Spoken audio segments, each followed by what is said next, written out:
আসসালামু আলাইকুম। ওয়ালাইকুম আসসালাম। ভালো আছেন? আছি ভাই। তোর বাড়ি কি এতই মাছাবান্ধা। আচ্ছা, এই শিমুল গাছটার বয়স কিরকম হয়েছে? ভাই আমার বুঝে হয়েছে, হাতে দেখছি এটা না। এই অবস্থায় আছে? এই অবস্থা। এটা কাটার কোনো ব্যবস্থা নাই? না, এটা কাটলে তো অনেক খড়ি বাইর হবে, বিশেষ করে ঘর না তোলা যায়। কাটবে এসে তাই মরবে। কাটবে আসলে মানুষ মরবে। তাহলে জায়গাখানের নাম কি? জায়গাখানের নাম আকালুর ঘাট হাসির ডেরা। আখালুর ঘাট আলসের দ্বারা।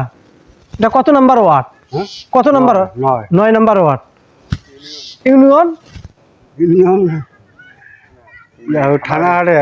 থানাহাট ইউনিয়ন। আসলে আমরা আছি আহালুর ঘাট। অনেক পুরাতন একটা গাছ। গাছটা দেখাতো সবাই। আসলে এটা অনেক পুরাতন গাছ। এই গাছে আসলাম আমরা আজকে।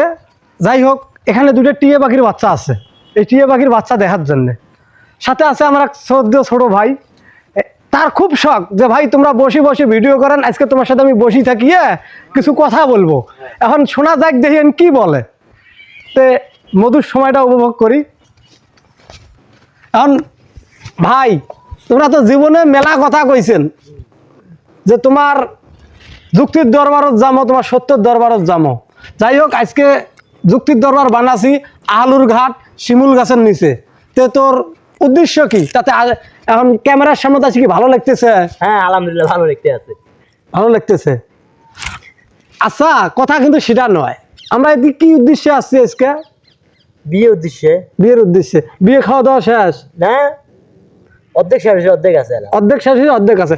সবচেয়ে মজার বিষয় যেটা, সেই কথাটাই হইতেছে যে মানুষের বিয়ের বাড়িতে গেলে হয়া থাকা লাগে প্রতিবন্ধী।